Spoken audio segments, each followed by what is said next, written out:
episode of Marxism with my fellow Marks and fellow editors Marc LiVecche and Mark Melton. Today we will, with great insight, cover three issues or topics of the past week: the 75th anniversary of the Hiroshima bombing in 1945, Reinhold Niebuhr's reflection upon the death, also 75 years ago, of the Christian martyr Dietrich Bonhoeffer, and then finally a few words about cultural Marxism in terms of an analysis that our sometimes contributor Sam Goldman gave us, and perhaps additionally a couple of words from Mark Melton on an interview he did about Japan. So Marc LiVecche, you're freshly back from Oxford, now installed outside of Annapolis, Maryland, and completing, I assume, your magisterial new book on the ethical implications of the atomic strikes on Hiroshima and Nagasaki. As we reflect on this 75th anniversary, we've had the usual condemnations of the bombing from those who are pacifists, and sometimes from those who are not pacifists but believe that the bombing was outside of the reach of just war teaching. So if you had to summarize a Christian just war argument for the atomic strikes, what would that be? The strikes on Hiroshima were an example of, not an exception to, Christian love, just war casuistry, and Christian realism. That sounds crazy. One way of getting at that, this isn't an argument, this is an assertion, bit of the argument, is that if you wanted to save innocent lives, you dropped those bombs. Now, the pushback to that is obvious. People talk about alternatives. People will insist that a Christian can only be responsible for the evils that are certain, not the evils that are possible. Here's where I think the Christian realist part of it comes in. The Japanese themselves taught us what to expect from a land invasion. Iwo Jima, Okinawa, they taught us that. They made very clear that the Japanese were hell-bent on prosecuting a war that they knew they could not win, with the sole purpose of bringing us to a point where we would want to end the bloody fight and sue for terms that were more favorable to them. It is not a leap of the imagination to suppose what a land invasion would have looked like, what a naval blockade would have looked like, what a continuation of the conventional bombing would have looked like, what doing nothing would have looked like. Every alternative to the bomb would create more moral horror, more loss of innocent life, and would prolong a war. So I think it's a hard thing to summarize in a haiku form, maybe, but that would be the gist of it. There is no good alternative. It is not a question of lesser evils. It is a question of the greatest possible good, and through no choice of our own. The Japanese set the conditions for the choices that we could make. This isn't determinism. This is just realism. Now, what about those Christian pro-just war thinkers who would accuse you of consequentialism, that you're simply justifying the strike because the alternatives were even worse? Right. I think I come close to what is rightly condemned as consequentialism, but I just because I'm playing at the margins and I have chalk dust on my cleats, it doesn't mean I've crossed over. Consequences matter. We know that. Consequences are important. Christians live in a world in which cause leads to effect, and we have to take that into account. And when you have a set number of options, it seems reasonable and right and moral to consider what the outcomes are of those options. And Elizabeth Anscombe wrote a seminal article in 1956, I think it was, when Harry Truman was being offered an honorary degree from Oxford. And tell us who she is. Elizabeth Anscombe was a young philosopher at the University of Oxford, 1956. The only person who C.S. Lewis ever admitted to losing an argument to, a public argument. So a woman who probably in 1956 didn't quite have the caliber that she would have later on, but she was a rising star in philosophical circles and I believe Christian circles. And she argued that it was consequentialism. And the example she gives is, she says, if somebody were to argue with you and say, all you have to do is boil a baby and some enormous, wonderful good would result, would you do it? And she says, well, obviously you wouldn't do it. And so for those who argue that, what I'm arguing in Hiroshima is essentially the same thing as me suggesting that if one were to boil a baby, some great good would come from it, therefore we should do it. That's consequentialism? That's not what I'm arguing. I'm comparing like things to like things, not absolutely alike, but innocent lives were going to be lost. Whether or not they were the innocent lives in Hiroshima, of course, not all the lives in Hiroshima were perfectly innocent. Innocence comes in varying degrees. But there was a baby, there was an elderly, there was a sick person. They were absolutely innocent. There are also absolutely innocent people waiting in the villages that would have been invaded by land. In all certainty, some of them would have died. In all likelihood, greater numbers than died in Hiroshima and Nagasaki. Innocent people were dying in Japanese occupied lands. Every day that ticked by, the longer we waited, the more innocent people died in occupied lands. Everywhere you turned, innocent lives were going to be lost. I think we asked the question, how can we spare the most innocent lives? That's not consequentialism, not in the same caliber, at least, as if I boil a baby, some magical good suddenly happens. So, some would say this whole argument is simply an esoteric historical issue, but I would say no, this has a great deal of bearing on America's current nuclear force and whether it's morally sustainable. What do you say? Yeah, absolutely. The bearing that it has on nuclear philosophy today is certainly relevant. How do we go about it? Why do we have it? Is deterrence moral? It absolutely guides the principle, and I think it guides it in a roundabout way as well. The attack, however morally right I think it was, I don't act as if it was some sort of an intrinsic good that we look forward to doing Hiroshimas in the future. We don't, but we have to know what war might lead to, and what are the ways in which we can stave those things off. So the nuclear arsenal, for all the horrors that it provides, it also prevents a great many as well. Sometimes it overly prevents. There were probably some wars during the Cold War conflict with the Soviet Union that ought to have been fought, but nuclear weapons prevented those from happening. Nuclear weapons prevent certain types of conventional combat from happening. Not all of them, of course. Nuclear ethics, I don't want to call them exactly fun, but they're fascinating because it's ethics in the absolute nth degree. And if you turn too far in this direction, you're wrong. If you go too far in this direction, you're wrong. So I think I think working through the implications, or the working through the issue of Hiroshima sharpens Christian thinking, anyone's thinking, but sharpens Christian thinking for contemporary issues. It's an absolutely relevant case study for today. Shifting to Dietrich Bonhoeffer, Mark Melton, you published at Providence this week a wonderful reflection on Bonhoeffer by our patron saint, Reinhold Niebuhr. Tell us a little bit about Niebuhr's column.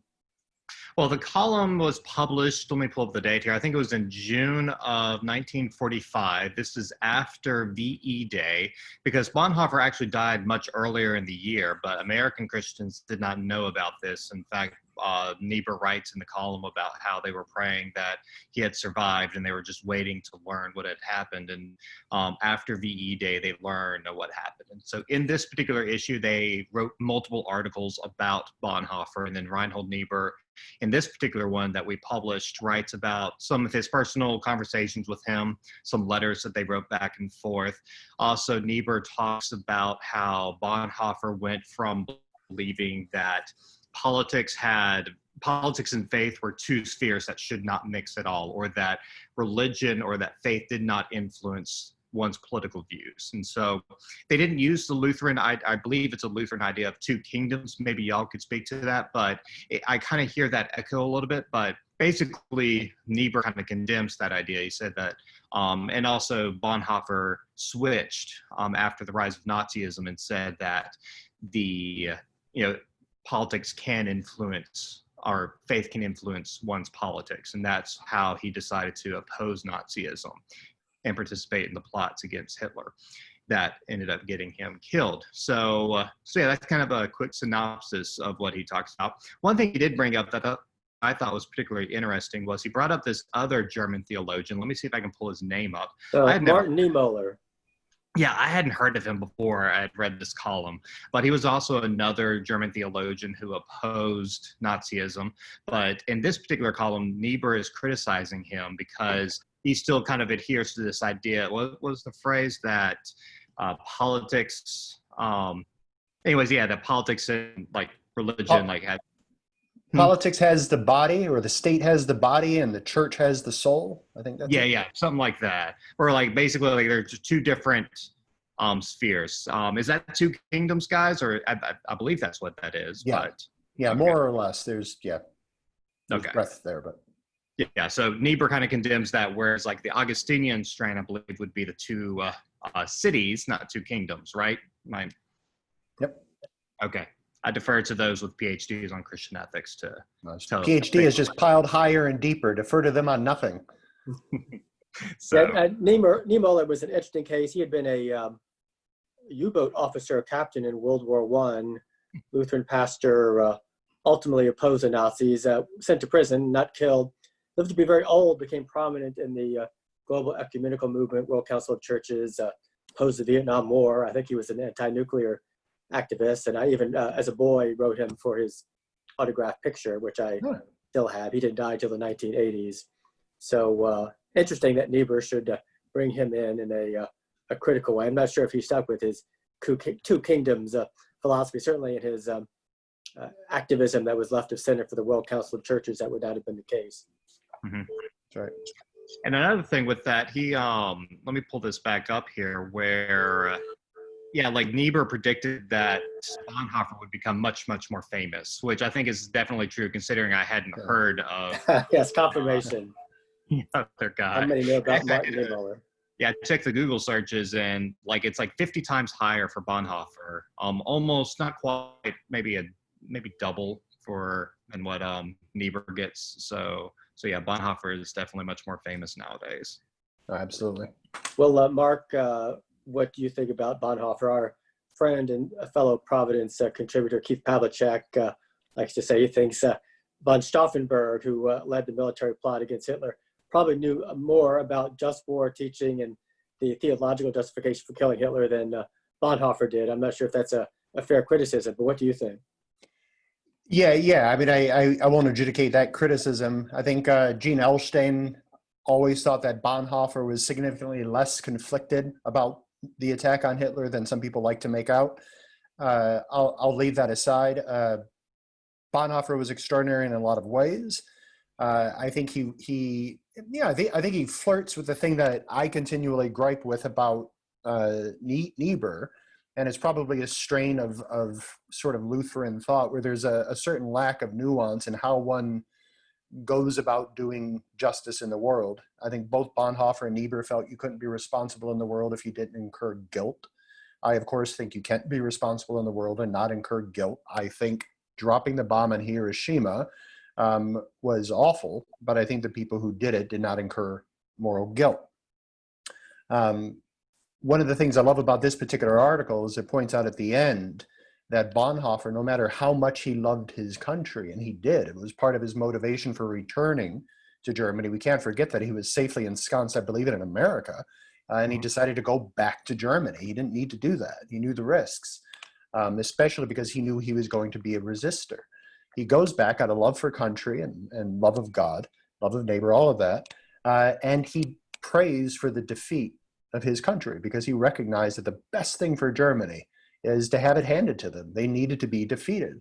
And this calls to mind a new hero of mine, an old hero of Nigel Bigger's. Nigel turned me on to him, but Helmut von Moltke, who was a part of the Kreschau circle, who would host the Bonhoeffers and different people into his home, but decided in the end not to participate or not to endorse the assassination of Hitler, because he didn't want Hitler to become a martyr, which he felt would happen if he was killed, and that if he became a martyr, a lot of Germans wouldn't come to grips with the abhorrent election of Hitler in the first place. He also believed that if the assassination attempt failed, then all the people who were implicated in the assassination attempt would be executed, and that these were the very kinds of people that a new democratic Germany would need to reconstruct Germany when the war was lost. So he also wanted Germany to be defeated, but he wanted them to be defeated in a way very different than simply removing Hitler. He wanted Germany to be crushed, so they came to recognize their own moral guilt. And that takes a special kind, I think, of patriotism, a special kind of nationalism to step back and say, the best thing that could happen right now is for us to lose, and to lose bad. So that's a powerful testimony to today's patriotic Christians. Finally, I want to cover briefly a wonderful interview that Sam Goldman did with me about cultural Marxism, which we hear so much about from many conservatives as the explanation for virtually everything of which conservatism disapproves in contemporary society. And Goldman, with a facile light touch, points out it's much more complex, and actually the original cultural Marxists, the so-called Frankfurt School, were German emigres dating from 1920s, 1930s, who were themselves rather traditional. They were, during the Cold War, anti-Soviet, pro-West Germany, pretty conservative on sexual issues, not very progressive on racial issues.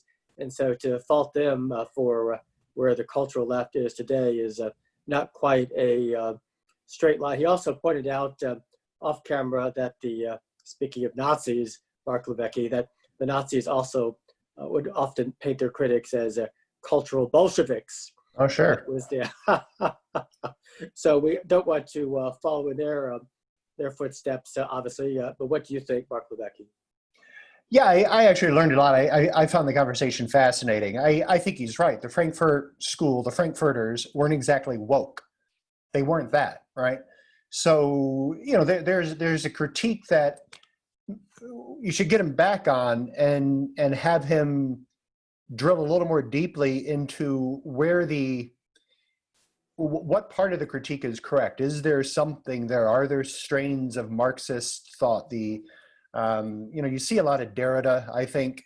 This is not my field, so this is, I'm not an expert on this, but you see a lot of Derrida in the deconstruction and in the refusal now to see, in the hatred of what is perceived to be false binaries. So you've got man, woman, you've got, straight, gay. These emerge from the same kinds of binaries as beautiful, ugly, strong, weak, good, evil. And so people reject these binaries and want to say that words like justice are unstable. You can't really know what it is. And so they push away from foundations. There's something there in the critique. But I think Samuel helpfully helps us to recognize that, look, the first tasks that as Christians, as ethicists, we have to do is to accurately call things as they are. So he provides an important corrective. I learned a lot from it. I enjoyed it. And in conclusion, Mark Melton, tell us a little bit about an interview you conducted this week with the new head of the Japan Society, our friend and sometimes Providence contributor, Joshua Walker. Right, so I talked with Josh Walker this week ahead of the 75th anniversary of Hiroshima. We didn't talk about Hiroshima or Nagasaki except briefly, and really just focused in on the geopolitical situation that Japan is in now. And so I kind of asked if Japan is kind of caught in this crossfire between China on the one hand and US on the other, where they have a strong economic relationship with China and a very strong military relationship with the United States. And so how has Japan been able to manage this situation? Shinzo Abe has done a pretty good job, most people say, of his relationship with Donald Trump. They avoided a lot of the worst bits of the trade war, for instance. And so, in fact, other leaders have come to Shinzo Abe to kind of try to understand how do you deal with Trump. And so we talked about that relationship. We talked about some recent news, like some people, I think the Wall Street Journal ran an article about how Japan may be changing its stance on first strike. And basically, Walker said that was kind of a misleading headline because nothing's actually changed. It's just kind of someone asked if there was an imminent attack, if they would be able to strike. And they're like, well, yeah, but because that would be considered within their self-defense. And so we talked about that a bit. And also the Olympics. Of course, the Olympics were supposed to be in Japan right now, and they're not because of COVID. And so we talked about what do the Olympics mean? And I thought that was an informative bit because sometimes I think about the Olympics as just a big game. There's a lot of symbolism, but for me, it's sometimes hard to see the geopolitical layers to the Olympics, other than the Cold War symbolism of winning medals. But even then, that's kind of like a soft issue. So he kind of talked about more the, practical, tangible aspects and what does the Olympics mean for Japan. And especially since like the last time they had the Olympics, like I think he said a lot of the buildings in Tokyo now were built around the time, or a lot of the famous ones were built ahead of the Olympics after the destruction of World War II. And so now this kind of is another coming out party for Japan. So, and especially next year, if we get the vaccine and people feel safe traveling and they can have the games fully, then that would be another big statement for Japan. Mark Melton, Marc LiVecche, fellow Providence editors, thank you for another enjoyable Marxism conversation. Bye-bye. Thanks for leading. Thank you.